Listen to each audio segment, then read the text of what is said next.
Kvalitné služby hotela Junior Jasná v spojení so sviežým vzduchom nízkotatranských lesov očaria každého návštevníka. Rodinná atmosféra hotela sa prelína so širokou paletou letných i zimných aktivít. Lyžiari, turisti, ale aj vyčerpaní podnikatelia ocenia dokonalý súlad komfortného relaxu a nezabudnutelných zážitkov. 45 km bezchybných zjazdoviek vďaka modernému zasnežovaciemu systému zaraďuje Jasnú medzi špičkové a najvyhľadávanejšie centrá zimných športov, zábavy a aktívneho odpočinku. Demenovská dolina je klenotom nízkych Tatier, pretože v sebe ukrýva bohatstvo prírody, ideálne klimatické podmienky a tajomstvá podzemnej krásy jaskýň.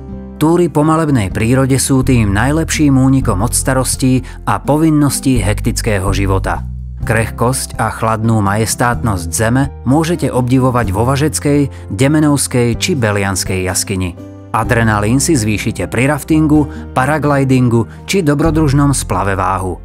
Do síta sa vyčľapkáte v Tatralandii, v Bešeňovej aj v liečivej termálnej vode Lúčok. Hotel Junior Jasná má k dispozícii 20 dvojlôžkových izieb, 60 dvojlôžkových izieb s možnosťou využitia prísteliek, 7 economy izieb a 10 mezonetových apartmánov pre rodiny. Izby sú vybavené kúpeľňou s vaňou či sprchou, TV, telefónom a rádiom. Pobyt v hoteli spĺňa všetky atribúty moderného a štýlového ubytovania.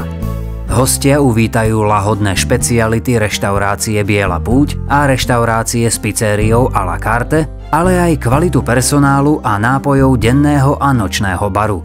Wellness má k dispozícii bazén, fínsku a infrasaunu, fitness centrum, lákavé masáže a liečivé zábaly, blahodárnu lymfodrenáž a oxygenoterapiu či príjemný oddych vo výrivej alebo hydromasážnej vani. Aj popri školení sa dá relaxovať. Usporadúvame firemné akcie, konferencie a školenia s využitím modernej techniky.